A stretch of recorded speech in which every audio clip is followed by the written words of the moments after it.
Hello, Wildcats! Today's story from the special Princess Story series is. Alright, let me show you. Sleeping Beauty, Buttercup the Brave. Oh, excuse me. Alright, let's get started. Which horse would you like to ride today? A stable groom asked Princess Aurora one morning. Aurora looked around the royal stable. There were so many horses.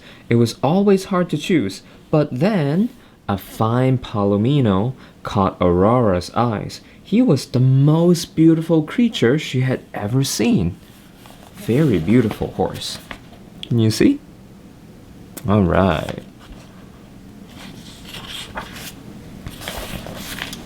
Okay, let's clear? Good. Aurora rode the former war horse around the palace courtyard. The horse marched as confidently as if he were the king himself. Suddenly, the princess had an idea. From now on, I think I would like to ride the same horse every day, she said.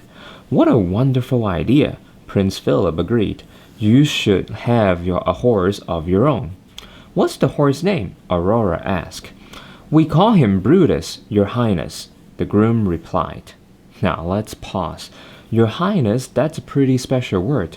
You call someone Your Highness when they're extremely important. So maybe you can try that with your parent next time, or maybe your grandparents, or your aunts and uncles.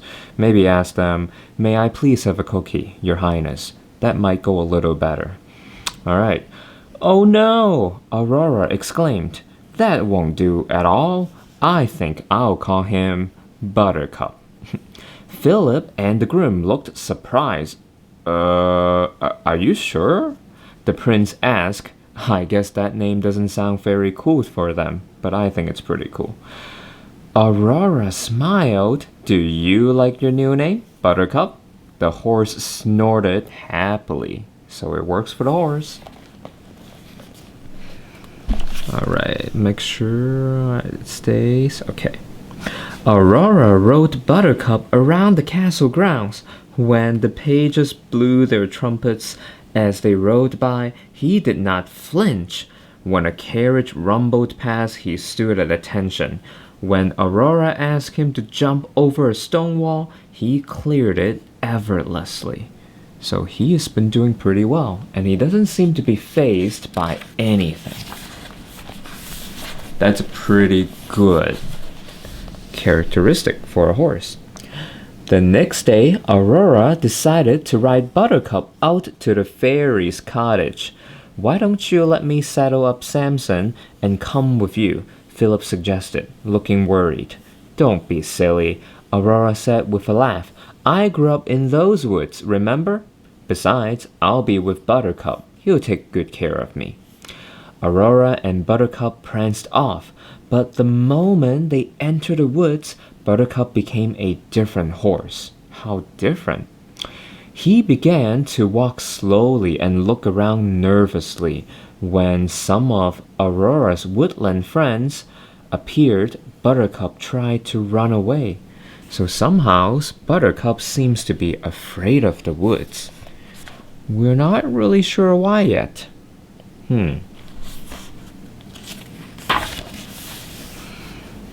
All right. What's the matter, Buttercup? Aurora asked. Why, there's nothing to be frightened of. She could hardly believe the change in the horse. He was even afraid to step over a branch. When she asked him to walk through a forest stream, he nearly fainted. I guess he is really afraid. And we still don't know why. By the time she reached the cottage, Aurora was feeling a bit frustrated. How could a horse who was so brave at the palace be so timid in the woods? Flora, Fauna, and Merryweather hurried out of their cottage. Oh, what a beautiful pony! Merryweather exclaimed. Aurora sighed. He is beautiful, she said, but he seems to be afraid of everything in the woods. I'm sure it will be all right, Flora said. You just need to be patient with him. That's all. So they're pretty chill about it. Alright, let's see. Don't move. Good. Yes, dear, be patient, Merryweather agreed. But she sounded distracted. She moved closer to the horse. What a nice coat he has, and such shiny hoofs, Fauna added. Though he might look even nicer if his hoofs were another color, Merryweather mused. Sap! She aimed her wand just like that. Buttercup's hoofs turned blue. Like that.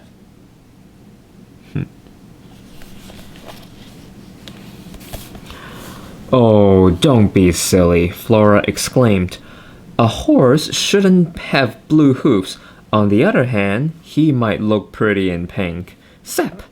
Buttercup's hoofs returned to their normal color, but the rest of him turned pink. Quit that, Merryweather cried. Blue, pink, Flora argued back. Sap, sap! As the two fairies argued, the horse changed from one color to the next.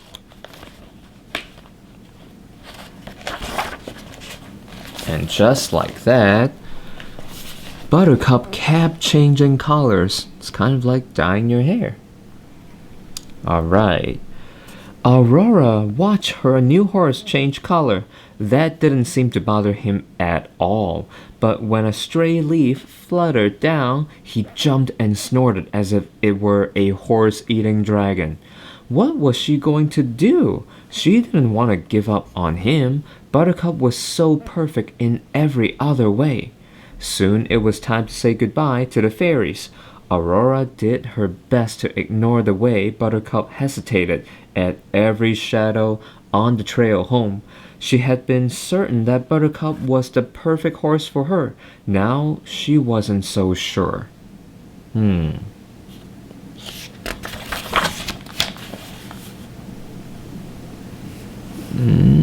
Let's see. Suddenly, Buttercup stopped abruptly. What is it this time? Aurora asked with a sigh. Then she looked at the trail ahead and gasped in horror. An enormous mountain lion was blocking their path. Aurora's heart pounded as she watched the creature creep closer. Now Aurora is afraid, is scared. What about Buttercup? If Buttercup could be scared by a bunny rabbit, he was certain to go crazy over a mountain lion. They were in big trouble. To Aurora's surprise, though, Buttercup did not panic or try to run.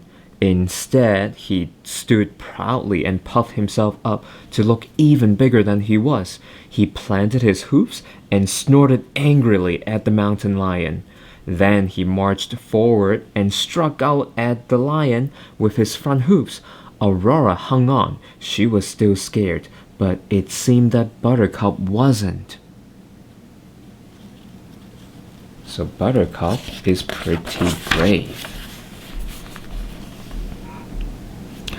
Buttercup's lack of fear made Aurora feel braver. She reached out and grabbed a sturdy tree branch. Leave us alone, she yelled at the mountain lion, waving the branch, or else. Buttercup pawed at the ground and added a fierce snort to back up Aurora's words. When the mountain lion didn't budge, Buttercup leaped forward and pinned its tail to the ground with one hoof.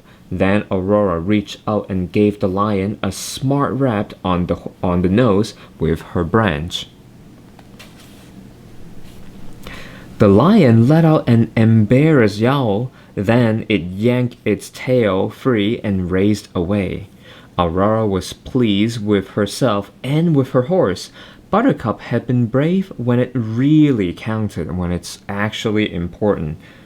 Come on, Buttercup, she said, giving him a pat. Let's go home. Buttercup snorted again proudly and pranced off. As Aurora and Buttercup neared at the castle, a butterfly fluttered past. Buttercup's eyes went wide, and he jumped in terror. I guess Buttercup is still afraid of the small things. Aurora stroked Buttercup's neck and talked to him in a soft voice, reminding him to stay calm. The butterfly fluttered closer and closer, and finally landed right on his nose, which was only trembling a little. Good boy, she praised him. You know, Buttercup, I think we make a perfect team. The end.